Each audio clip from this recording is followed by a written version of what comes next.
Good evening and welcome back to the Rory Talks Football channel, your daily Arsenal news, updates, debates and my opinions. If you are new to the channel, please do subscribe. We are on the way to 11,700 subscribers. And if you could click that like button, I would be incredibly grateful. It is a good day. It is a day where we finally have movement on Ricardo Calafiori. I apologize, I wasn't live last night. I was at a thing with Tifo, which was very good. Tifo, obviously, the platform that we do the watch-alongs on. Got to meet the people behind Tifo from America and other creators on there. So apologies for that. But it is good to see so many of you here. We're going to be talking about Calafiori, of course. Arsenal played our first pre-season game today, a behind-closed-doors friendly with Leyton Orient. So we'll be talking about what happened in that game, a couple of the other, movements with other transfers that are happening. And, it should be a good show. But there are absolutely loads of you here. Vlad, Junior Films, Hyper Protagonist, Jax Hacks, George Christodoulou, Woodsy, Luke, Lukey, Lord Ferguson of Aberdeen, Ethan Udall, Emil, Icarus, Sam, Hannah, Sack of the Goat, Smort, Saliba, Jakob, El Minister. Kai is back after a while. Francisco Oliveira, Leonardo, Ross Norman, Tentego, Smithy, Heyo, and many, many more. It's good to see you. It is good to see you. Rory chooses Tifo over us. I was actually hoping to be back in time to do a late YouTube stream, but it didn't happen, didn't it? We did go live on Twitch, though, so shout out to those of you that watch on Twitch, as we will be live tonight on Twitch. Link to the Twitch channel is down in the description. Congratulations on 200K on TikTok. Yes, thank you very much. Genuinely, we hit 200K on TikTok this morning on the main account, and it's pretty incredible, and I'm very, very grateful for anyone who watches the TikToks, engages with the TikToks. That was the channel that gave me the kind of initial platform to do everything else on, and I've had a lot of opportunities off the back of that. So I am genuinely very, very grateful. Chido leaving? Yes, Chido is leaving. We'll talk about that. I appreciate that, Ross. Sack of the Goat, thank you very much. There are alts. What do you mean there are alts? There are 3 Rory Talks Football. Well, there are 3 channels that I have on TikTok. Rory Talks Football, Rory Talks More, and Rory Talks Arsenal. But Rory Talks Football is the main one, the one that started everything. Walking Dead tonight? Yes. Walking Dead will be on tonight. We need a proper midfielder now. That's the next step. That is the next step. But look, let's get into it. So it came out this morning. Initially, Fabrizio Romano tweeted that there had been movement, and that Arsenal and Bologna were closer to agreeing something. I think then Ornstein tweeted something to a similar effect. And then Fabrizio had the exclusive, which was that Arsenal and Bologna have reached an agreement for Ricardo Calafiori after a breakthrough had been revealed. Understand the fee is 40 million euros plus 5 million euros in add-ons, and Bologna will have a sell-on clause. We don't know what that sell-on clause is. The only final step in that is just Basel and Bologna agreeing the payment terms of the 50% sell-on fee, but that should be fine. And then it'll be here we go. He went on to say he was on a podcast then where he says some other things. Apologies if you've already watched. I made a video about the Calafiori thing earlier this afternoon. So if you've already seen that, this little bit's going to be repetition. But Fabrizio also said Ricardo Calafiori in the last 24 to 48 hours when he returned from holidays spoke directly with the Bologna board, and he said to them, please let me fulfill my dream. Let me go to Arsenal. I want to go to Arsenal. That was the message that he gave them. So look, he pushed it through. And, look, we said it on here, right? A lot of the impatience around that deal was unnecessary. We just needed to wait. He's come back from holiday and he has immediately said that he wanted to go and basically push the deal through. Mikel Arteta has been pushing internally to sign Calafiori. He believes that Calafiori is the perfect player for Arsenal. Arteta has been crucial also in the conversations with the player. The work made by Arteta has been special to make the deal happen. And the Arteta pull factor, I don't think people give it enough credit. The Arteta pull factor is huge. For an Italian player to want to leave Italy, to turn down Juventus, which is normally where every Italian player wants to go, to do that because Mikel Arteta's been talking to you, it says a lot. It says a lot. He also said that other clubs did try to hijack the deal. Even after we'd agreed personal terms with Calafiori, other clubs did come in to try and hijack the deal, but Ricardo Calafiori was having none of it. because he wanted to play for Arsenal. So we've, and this, by the way, is a stark contrast to what we'll talk about with Chido Obi Martin in terms of a player that wants to play for Arsenal and how important it is that the players that we bring in want to play for Arsenal. And Calafiori certainly does. So it's impressive. Any idea what percentage the sell-on clause is? No, but it's not going to be 50%. It's I would imagine it'll be maybe 10% because we've already bought him. We're buying him for 40 million euros, right? So we're on the assumption that we don't make a massive loss. It's, the sell-on clause won't be huge. It won't be huge. But there we go. The sell-on clause will probably be enough to take the total deal for Bologna up to like the 50 million euros that they wanted. And that's the thing. Everyone that wanted Edu to just cough up the money. Just pay the money, pay them what they want and get the deal done. We waited an extra week and we saved 10 million euros. And people might say, but it's not your money. Why do you care? It's our money in terms of PSR and FFP and what we can spend. And by saving 10 million euros there, that goes towards potentially a whole other signing. And it's the same as, and the same people, by the way, that on one hand will say, well, we should be selling, we should just buy him whatever it is, will be the same ones that if we sell Smith Rowe for like 30 million instead of 35 million, they'll say it's terrible business and we should have got 35 million. It's like, well, that's 5 million difference, but you didn't care about the 10 million euros that we've just saved. There's two parts to business. And part of that is that you've got to be strong when you're negotiating buying players. And again, Arsenal felt that the value of Calafiori at this stage in his career was 40 million euros, and that's what we've paid. That's very good business. That is simply good business. And again, we continue to hold the reputation now in the market of Arsenal stick to their guns and Arsenal get players for what they want to pay, not what the selling club wants to get out of them. It's important. It is important. As much as people are impatient, and I get it, it was frustrating having the constant repetition of Calafiori wants the move. Bologna and Arsenal continue to negotiate. It did get boring, but it's important. 10 million euros buys you 200 Dan Bentleys. Yeah, exactly. But there we go. So that's it on Calafiori. Obviously, we go on tour tomorrow. We'll see how quickly Calafiori can get the medical done, can get the media stuff done. Technically, there isn't a here we go yet. Technically, it's not completely signed, sealed, and delivered. We are still waiting on a couple of little bits, but hopefully he can make it for the.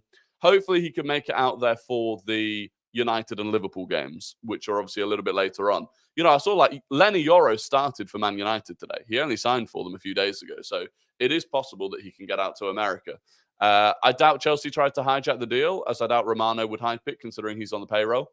Possibly. Maybe it was Juventus came back in. Maybe it was a whole other team altogether. Not sure. Rory, do you seriously think having another defender changes the result of any of the games we fell short in last season? Yes, I do.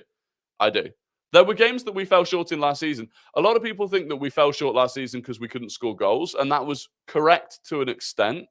But there were still games where we dropped points because we conceded goals that we shouldn't have done. For example, 2-2 against Fulham at home. Does Calafiori make the difference there? Maybe. 2-1 to Fulham away. Does Calafiori make the difference there? Maybe. 2-0 to West Ham? Whatever it was when we lost to West Ham at home. Do we concede those? 2-2 with Spurs. There were games that we dropped points in because we conceded goals. It wasn't all about. And also, there were games that we didn't score in where we had absolutely nothing happening down the left-hand side. There were games we didn't score in where the left-hand side was offering nothing. And if the goals didn't come from the right-hand side, we didn't score. Again, I think Calafiori adds a lot going forwards down that left-hand side. As a confident ball carrier, a left-footed player who's happy to overlap, it's a big difference. I do think it's a big difference. Villa at home, we were drawing until late in the game. Exactly. There were lots of examples of that. So it's I think it makes a difference. People just think, oh, you've signed a defender that doesn't help attacking. It does. Think about what Ben White does in an attacking sense. He got 4 goals and 4 assists last season. It all adds up. It all adds up. Calafiori makes us 5% better, which could be enough to win it all. Exactly. It's marginal gains. We're at a point now where it's marginal gains.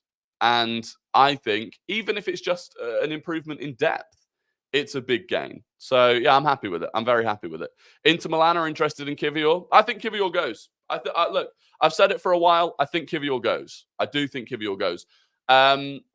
One slightly concerning thing on that front, although, I would say, so Arsenal played a preseason friendly today against Leyton Orient. The starting lineup for that preseason friendly, Karl-Heinz started in goal. White was at right back. Timber was at right centre back. And I think that's interesting, by the way, because we weren't sure. Like when we don't have Saliba, because obviously now we can play Calafiori at left back. You can have Calafiori at left back, Gabriel at left centre back. If you don't have Saliba, you could play Ben White and Timber. And it was interesting which way round that would happen. And today we played with White at right back and Timber at right centre back. Heaven played at left centre back. Lewis Skelly played at left back. And we've heard that Lewis Skelly is perhaps being moulded into a kind of inverting left back, having previously played as a 6 for the academy teams. The midfield was Partey, Ødegaard, and Fabio Vieira. And then the front 3 was Nelson, Jesus, and Nketiah. Now, the worrying thing, Kivior and Zinchenko were watching on. Obviously, they've only just come back, having not made it out of the group stages of the Euros. Kivior and Zinchenko have only just made it back, so they didn't play.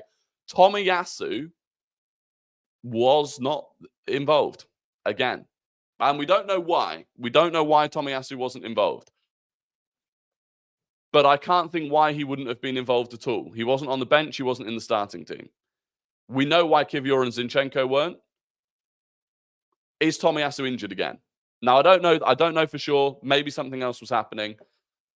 But that's one to keep an eye on in the case of Tomiyasu. It is one to keep an eye on. Outside of that, the game itself, Arsenal won the game 2-0. Goals from Gabriel Jesus and Emil Smith Rowe. Interestingly, again, Emil Smith Rowe didn't start. Fabio Vieira did start. So Fabio Vieira started, Smith Rowe didn't start, but Smith Rowe came off the bench and scored within 3 minutes. So that's another interesting one. The MLS through ball today for the Jesus goal. Yeah, lovely, lovely through ball from Lewis Skelly to in the build-up to the Jesus goal, which was really nice. Jesus looked sharp. Jesus looked sharp from the bits that I've seen from him. And that was kind of it. Vieira started at right wing. Well, I'm not sure he did start. Well, I'm not sure. Because if he did start at right wing, who was playing in midfield? Because we had Reece Nelson, Jesus, and Nketiah. So surely that would have been the front 3. Unless we played like a 4-2-4. But I'm not sure.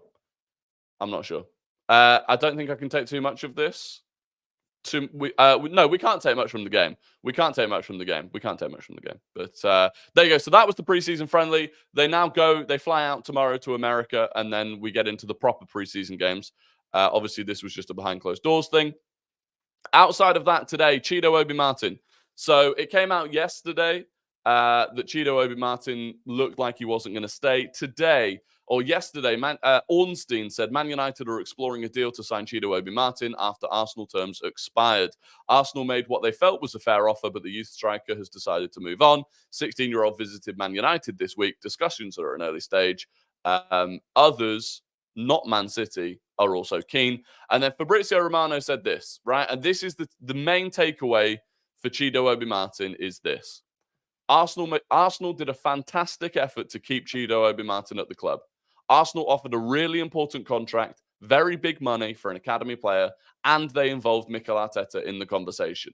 Arsenal tried everything until the end.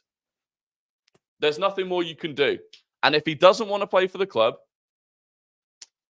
have a good career. I don't care. And people can say, oh, we should have done more. What more can you do? You offer him the best academy contract you can offer. You bring Mikel Arteta in. We promoted him rapidly from 16s to 18s to 21s. We gave him the path. He has a better path at Arsenal than he would have at Manchester United. They have 2 under-23 strikers that they've spent over £100 million on in total. The pathway was there. The money was there. We've done everything that we could, and he didn't want to stay. You have to draw the line somewhere. At the end of the day, he's a 16-year-old, right? Now, when people say Chido Obi Martin didn't feel like the deal was fair, Chido Obi Martin barely turned 16. Chido Obi Martin hasn't done his GCSEs. Chido Obi Martin doesn't know what a fair deal is. Do you know who does know what a fair deal is or an unfair deal is? His agent. Do you know what his agent wants? A big fucking payday. So this is the situation. Chido Obi Martin's agent is an absolute bellend. And I can't put that in more simple terms. Massive, massive bellend. He's Bukayo Saka's agent, the same guy that wanted us to put a buyout clause in Bukayo Saka's new contract. He only cares about money. And at the end of the day, he is not advising Chido Obi Martin on what is best for his career. He's advising him based on what is going to result in the most cash in his back pocket. And you can't deal with that. We already had to deal with it with Bukayo Saka's contract. Now, for Bukayo Saka, it's probably worth dealing with someone like that to keep Bukayo Saka. For Chido Obi Martin, yes, exceptionally impressive last season, but he's 16 years old. He's not proven. You know, there's only so much that you can do. And so ultimately, look, maybe Chido Obi Martin goes on to do massive things. Maybe he becomes one of the many, many, many other 16-year-old talents that have left Arsenal and gone on to do niche. And Arsenal have made it clear Arsenal have made it clear who we value. Ethan Nwaneri, younger than Chido Obi Martin, was given his debut at Arsenal. We've given players debuts. We've let players start. Even Sago Jr. When Arsenal want to keep a player, I think they do it. And we try to keep him. I'm not saying we don't want to keep Chido, but there's a limit. There's a limit to it. So I think if you're getting annoyed... Now, the one thing I would say the other way is that I think Chido Obi Martin's had to turn his Instagram off and all sorts because he's been getting abused by Arsenal fans. I have to say, and I can't make this more clear, if you're abusing a kid who's barely 16 years old, have a look in the mirror. Have a look in the mirror. If you're abusing him for leaving, give your head a wobble. Give your head a wobble. But there we go. So that's it. That's it on him. The real young talent, Alvin Jr. Go on, AJ. The knock-on effect by overpaying for Obi is crazy and not something we should do. Exactly. If you overpay for Obi, if you overpay for Chido Obi Martin, right, because you're so desperate to keep him, what happens when the next talent comes along that you're really desperate to keep? Because bear in mind, we didn't know who he was 12 months ago. None of us knew who he was 12 months ago. If you overpay for him and you give him X amount of money to stay, then the next one that comes along, he wants that amount. And if you don't give him that amount, he's going to leave. And the next one wants that amount. And the next one actually thinks he's worth more than that, so he wants more than that. And then you end up in this awful situation where you are paying kids that might never play for the club far, far too much money. Bobby Boy, there's the attention that you ordered. Hope it makes you happy on this Saturday evening. At least for Bayern, Man United is done. Look, Man United doesn't make sense. From a career perspective, genuinely, it doesn't make sense. They've got Højlund, they've got Xerxes. Where is the pathway for Chido Obi Martin? It's an odd one. It is an odd one. But there we go. Nwaneri and Dalman are up next. Yeah, and Miles Lewis-Skelly. I still think people are sleeping on Miles Lewis-Skelly, but absolutely. And I'm looking forward to seeing some of those youngsters playing out in America as well. Hopefully they get a lot of game time. But that's it on him. Elsewhere, Simon Collins this afternoon. Arsenal are finalising a move for Ajax goalkeeper Tommy Setford with the plan to play him in part of their tour to the USA. His move to Arsenal, worth in the region of €1 million, is understood to be in the final stages. Today, Karl-Heinz started the game and Nygaard came on. Nygaard was the young Norwegian kid that we bought earlier in the summer. I think Tommy Setford would probably get in ahead of Nygaard. So it'll be interesting to see if we take him to America. It'll also be interesting to see what happens with Karl-Heinz, because I keep saying Hein. It's Hein. Because we're trying to get him out on loan, but we'll have to wait and see. Not upset, but if it was Nwaneri or Dalman, I might be annoyed. Yeah, of course. Chido is a Man U fan. He followed them on Insta and never followed Arsenal. I think he's just a childhood fan for the Red Devils. Yeah, I mean, growing up is realizing that just because you supported a team doesn't mean that it's the right team for you to play for. Half tempted to put Kosia Dubry in my FPL. He's on my bench. He's on my bench just because I've got a feeling he might prove a lot of people wrong. Isn't Nygaard Danish? Yeah, probably. You didn't mean me? Oh, sorry, Bobby boy. I was going to say, Bobby, I thought I did recognize your name like as someone that's in here quite a lot. But yeah, sorry. Shouldn't have reacted. Hey, Rory. Sorry I haven't been in chat for a while. I'm out of school now. We'll be in daily. Hi. Good to see you back. No worries. No worries. The Saka regen. Yeah, I do think Cozy Adubri's going to cook. So there we go. Anyway, other news from this was actually from yesterday. But obviously we didn't do the show yesterday. Ed Aarons. Crystal Palace are believed to be preparing an offer worth 35 million, including bonuses, for Emil Smith Rowe. But Arsenal are expected to reject their offer. Fulham are also expected to return with an improved bid for the player. So 35 million, including bonuses, would probably be like 30 million plus 5. I think if we get that up to 35 plus 5, so it's 40 all in, the deal probably happens. I think the deal probably happens. Ed Aarons also said Mikel Arteta is understood to want to keep Emil Smith Rowe at Arsenal, despite using him sparingly last season. Smith Rowe is due to depart for the club's preseason tour to the United States on Sunday, with Arteta set to decide on his future. Again, I think it's interesting that Fabio Vieira started ahead of Smith Rowe today, and the money's not going to be there for Fabio Vieira. The money is going to be there for Smith Rowe. I think, unfortunately, we end up losing him. And it may well be that the goal today in that behind closed doors friendly is Emil Smith Rowe's final ever goal for the club. And that's sad to think about. That is genuinely sad to think about. No worries, Samuel. I appreciate you dropping in. Ex-West Ham United employee, once again, talking about Reece Nelson. Reece Nelson is still a top target for West Ham, but it is thought that they originally wanted to try a loan move with an option to buy. But Arsenal didn't want that. Arsenal would rather sell the player. Talks will continue this week around the structure of a possible £15 million move. And I think that's important. Look, we can't take every single player that we want to sell and just let them go out on loan with either an option or an obligation to buy next summer. Because if we do that, fine. In the case of Nuno Tavares, it's a buy obligation. It just delays when we get the money. Sambi Lokonga, it's a buy option. If Reece Nelson's a buy option as well, we could end up in the situation where next summer we've got these players coming back again and the buy options aren't being triggered. And we're you end up kicking the can down the road. I think at some point, we've got to make some actual sales. Sell a player and actually get money for him, like other clubs do. So in the case of Reece Nelson, I think if it's not West Ham, there will be other buyers for Reece Nelson, whether that is Crystal Palace, Fulham, Brentford. I think there's a lot of London-based clubs that would look at him. So yeah, I think we shouldn't send him out on loan. 21-22 Smith Rowe, we shall not forget. I know. And look, we might see that Smith Rowe again one day. Whether that's for Arsenal or someone else, I don't know. But it's tough. But I would say if we get a £40 million package for Emil Smith Rowe, I actually think that's good business. If you purely looked at what he's done over the last 2 years, £40 million package for that, I think is good value. I do think it's good value. Yes, we might regret it if he kicks on and becomes what 21-22 Smith Rowe looked like he could become. But there's genuinely every possibility that we sell him for 40 million. He continues to struggle with injury issues, and his career progresses like, I don't know, Iwobi's, where he's a decent Premier League player, but nothing more. And you look back and you go, okay, 40 million quid, that was good. It could go either way.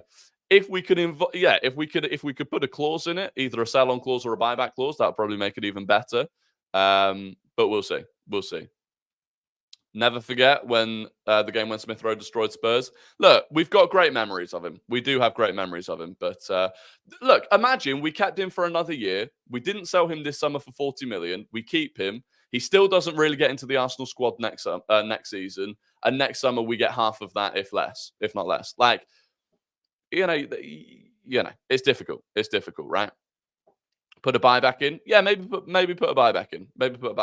Look, there are over 400 of you in here at the moment, which is absolutely fantastic. If you could click the like button if you've not already done it, get us to 100 likes at least if we're not there. And if you could subscribe if you're not already subscribed, I would be incredibly grateful. I would be incredibly grateful if you could do that. If we discount Smith Rowe for a bit, for a buyback clause, would you take it? Yeah, probably. To be honest, I'd also, if in terms of Crystal Palace, I'd be looking at Eze. I would be looking at Eze if we're dealing with Crystal Palace and what we can do in terms of, okay, for example, if Fulham and Palace bid the same amount for Smith Rowe, okay, Palace, we'll take your offer. We would like Eze to come the other way. Venki, good to see you. Hope you're enjoying your Saturday. Clearly spending it very wisely. Nico Williams wants 300k. Yeah, well, it's always the problem with Nico Williams. There is a growing feeling that Arsenal could get Nico Williams this summer. Barcelona want him. He wants Barcelona. Barcelona seemingly cannot afford him. Barcelona have now pivoted to getting Dani Olmo, who they also can't afford. Right? They are broke, basically.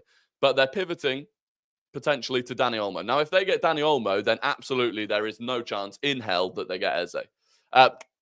Nico Williams, rather. Does Nico Williams then stay at Athletic Bilbao? Or does he move? And if he does move, can we afford him? And should we spend that money on him? Should we spend... And 300 grand a week is criminal. 300 grand a week is too much for Nico Williams. Did you see Kai Havertz 350k a week wages are false? I've said this all along. I said all along, Kai Havertz is not on 350 grand a week. Someone made that up. I think he's on 275. He has never been on 350 grand a week. It was someone made that up to make it look worse than it was. I don't know if they decided to put it in euros and then other people decided to get rid of the euro part of it and then it becomes just a thing that's how much he's getting paid in pounds. But he's never been on 350 grand a week. He looked like Vinicius Jr. against us in the final. Yeah, he did. But I also watched him last season and there were times where he was inconsistent and there were times where his final product wasn't good enough. And if you're paying someone 300 grand a week, they need to be elite. They need to be creme de la creme. And he could get there, right? He's still young. And often consistency comes with age. But 300 grand a week makes him our most expensive player. It makes him our highest paid player. Not only is that difficult, it makes every other contract negotiation after his difficult. Because Bukayo Saka's looking at it going, excuse me, I should be on more money than Nico Williams. And then Declan Rice probably looks at it and says the same. And then William Saliba probably looks at it and says the same. And then you've got an awful lot of players who want to be on over 300 grand a week. And then you end up like Manchester United. And then you're in trouble. So this is the issue. It's not just about paying Nico Williams 300 grand a week. It's about the knock-on effect of that for every other contract negotiation. And that includes when you go and sign new players as well. So... it's difficult. Yeah, exactly. We're looking at probably we will need to renew Saka and Saliba next summer. So, yeah, we'll see. We'll see. Williams seemed to so hard for the England defenders to pick up in the final. He is. There's no denying he's a very good player. He is a very good player. Get Pedro Neto? Well, yeah, so Fraz Fletcher yesterday reported that Arsenal are interested in Pedro Neto. 50 million, so the same fee that you'd be looking to pay Nico Williams, roughly speaking. Roughly speaking, the same fee. The difference being Pedro Neto would probably be on half of what Nico Williams would be on. And that's a big difference. Already fucked up by giving Kai Havertz 275? That's not too bad. I don't think that's too bad. Saliba and Saka are going to use that as the benchmark. Yeah, but that's fine. Saka and Saliba do probably end up on 300 grand a week. But if Nico Williams is on 300 grand a week, Saka and Saliba end up on 350. And that's problematic. Neto will only be good if he isn't overused. 100%, but he does. But this is the great thing, right? Neto wouldn't need to be overused. Neto arguably wouldn't start. So that's the good thing. And imagine Pedro Neto's pace off the bench. Imagine that. Sensational. Saka's not worth 300 a week. He probably is. He's one of the top 3 players in his position in the world. He's young. He's English. He's the face of Arsenal in terms of what he brings to Arsenal as a brand. If anyone's worth that money, it probably is Saka. Is Arteta speaking to Williams? Maybe. Nico would be on the left. Pedro Neto wouldn't be. Pedro Neto could play off the left. He could play off the right. He could do both. Bakayoko said he wants Arsenal. Really? I've not seen that, but that would be interesting if he has said that. Kudus is still an option that I'd be very interested in for sure. Sterling on 300 grand a week is criminal. Absolutely criminal. If Osimhen goes to PSG as reported, does Gyökeres fee go up, seeing as he's the only semi-elite striker left on the market? It depends, though. It depends who else is still in for a big striker this summer. It all depends who's actually open to spending that much on a striker. Did you see Jorginho's back from his holidays? Yeah, Jorginho's back. Jorginho is back. Zinchenko's back. Kivior's back. I think that's it. Can't be giving Saka and Saliba 300k for the next contract because they're still relatively young. Well, yeah, but otherwise they'll leave. You don't think Real Madrid would pay Saliba 300 grand a week? Your age doesn't matter once you're the best or one of the best in the world in your position. Literally, age is irrelevant once you're at that level. Saliba is arguably the best centre-back in the world right now. He's comfortably top 3. You pay him 300 grand a week if that's what he needs. Like, 100%. What happened to Gyökeres? Not a lot, really. I mean, he had knee surgery this summer, so not a huge surgery, but Saka and Saliba should absolutely be paid that. They're the best among their peers. Yeah. The age is irrelevant for those two. Isn't Hansi Flick a great coach? Just found out he's at Barca. He's a decent coach, yeah. Hansi Flick's a decent coach. And he's at Barcelona. He wants to keep Frenkie de Jong. He wants to keep, who else was it? Pedri, Frenkie de Jong, and Araujo or Koundé. He came in and basically said he wanted to keep these exact players. Foden's 23 and he's on 350k a week. Exactly. And arguably, Foden is less important to Man City than Saka is to Arsenal and Saliba is to Arsenal. And that's what you've got to compete with. If we turn down 300 grand a week for Saka, you don't think Man City would say, we'll have a bit of that. We'll have a bit of that. 350, that'll do you. It'll happen. It'll happen if we're not careful. It's very, very delicate. It's a very, very delicate situation. And it's very hard to do. It is genuinely very hard to keep a wage bill under control because you're always wanting to pay players more to keep them. And you always run the risk of players leaving. And this is why we have to start winning, by the way. This is why we have to start winning, because winning makes those negotiations a hell of a lot easier. Nelson plus a fee for Kudus. I'd love it, but probably not. Probably not, unfortunately. Arsenal have seen a 40 million euro bid for Balde turned down. Really? I'd be surprised about that. For 40 million for Balde. I clicked on the wrong one. It was that one. Arsenal have seen a 40 million euro bid for Barcelona left back Alejandro Balde turned down from El Nacional, Spain. I mean, that would be an interesting signing. I don't know. Keep an eye on it. We'll keep an eye on it. But yeah, look, circling back to the very start of the show, Ricardo Calafiori. I love it. And I do genuinely think this. I think Jorel Hato completes the set. When I look at 6 defenders that we need, long-term, Kivior leaves, Tomiyasu leaves, Zinchenko leaves. Jorel Hato comes in, Miles Lewis-Skelly graduates. That's it. That's the defense for me. Even with just the big 5 that we've got in terms of White, Saliba, Gabriel, Timber, Calafiori. All 5 of those can rotate to the point where every single one of them can be rested, and we still have a very, very good back 4 that can play the high line, that can do everything that is asked of the Arsenal defense.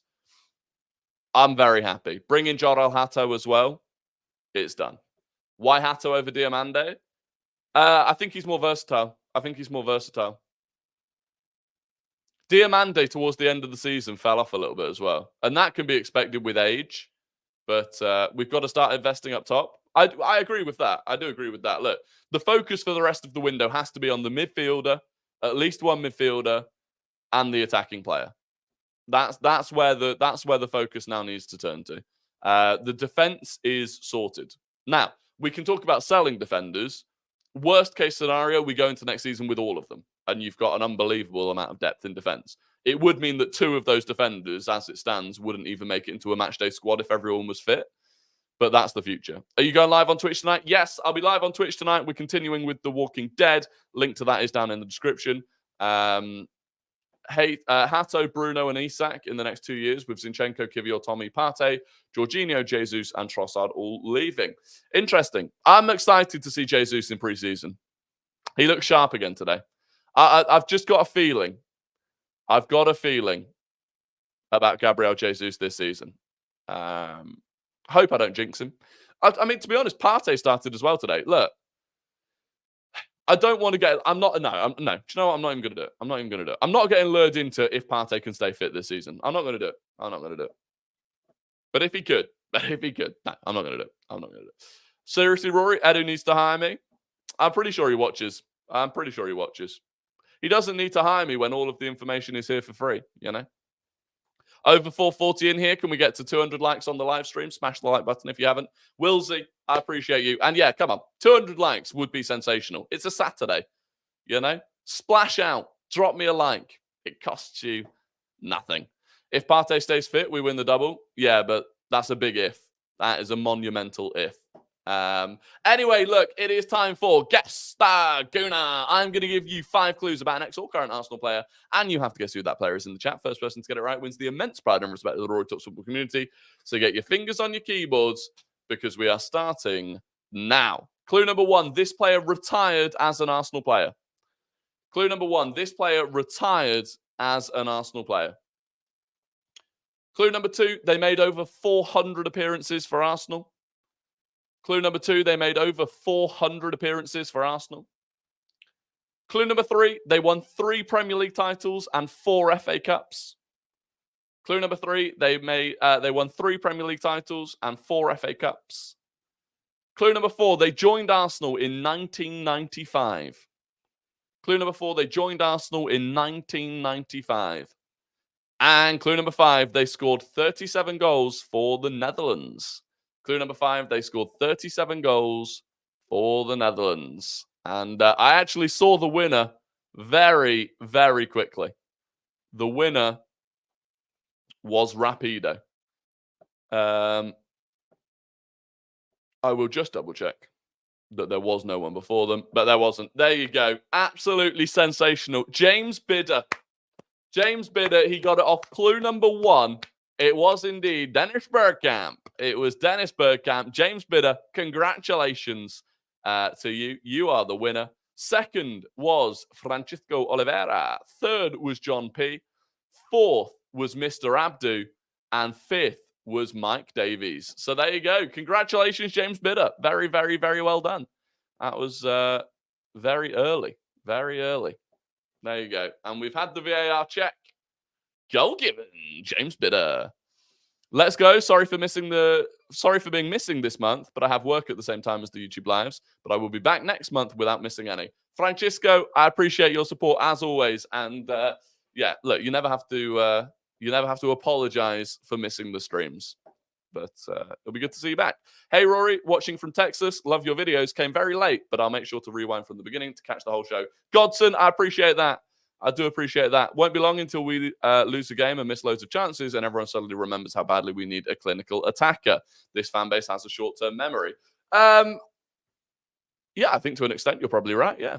I think the first time that we drop points where someone, whether that is Havertz or Jesus, misses a chance or two, and we drop points, that will be what people immediately talk about.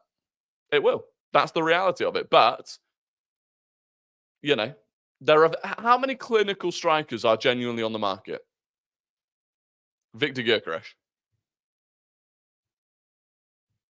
Any others? Glad your FPL name didn't jinx the Calafiori transfer. Yeah, I know. Me too. Calafiori. And now it looks like an absolutely fantastic name. Isak's not on the market. Isak is not on the market. Newcastle basically said they want 200 million for him or they're not selling him. On the market. Actually gettable. So that's it. That's the difficulty here. The market for clinical strikers is almost non-existent. I don't even think Victor Osimhen is that clinical, by the way. Victor Osimhen's a very good striker. I don't think he's that clinical. And again, yes, he's on the market, but he's exceptionally expensive. And if you're competing with PSG for him, good luck. Brobbey from Ajax, decent striker. Does he upgrade Arsenal? Because bear in mind, right? Bear in mind, okay, let's say we go and get Brobbey from Ajax, right? As a more clinical striker than Kai Havertz or Gabriel Jesus. Does Brobbey offer anywhere near what Havertz and Jesus offer in the rest of the game? Because it's all well and good saying take Havertz or Jesus out for this clinical striker, but you can't just say, oh well, we've added clinical finishing, because you've also got to take into account everything that you've just taken out of the team in terms of movement, in terms of hold-up play, in terms of pressing, all of those things that you're taking out. Because that clinical striker, they have to be so clinical that they're going to make up for all of that. Brobbey's not that guy, by the way. Don Brobbey. Don Brobbey is not that guy, right? Matheus Cunha, not clinical at all. Not Matheus Cunha. In fact, I made a video about Matheus Cunha last season saying he's one of my favourite players to watch in the Premier League. And if he was more clinical, he'd be one of the best strikers in the world. Matheus Cunha is not clinical. This is the issue. Matheus Cunha is a brilliant player. I love watching him play. I'd actually love him at Arsenal. But that's not who you get if your issue is not having a clinical finisher. So this is it. This is the difficulty. And, you know, the reality is we scored more goals last season than the Invincibles did. Scoring goals isn't actually our problem. Yes, there will be games where having a clinical striker could be the difference. But it's very, very difficult to find someone that can replace what Havertz offers or what Jesus offers. It's difficult. Anyway, it is time for Guess the Non-Gooner. I'm going to give you the entire career path of a player who does not and has not played for Arsenal, and you have to guess who that player is in the chat. First person to get it right wins the immense pride and respect of the Rory Talks Football community, but not as much respect as James Bidder currently has. This player started their career at the Barcelona Youth Academy.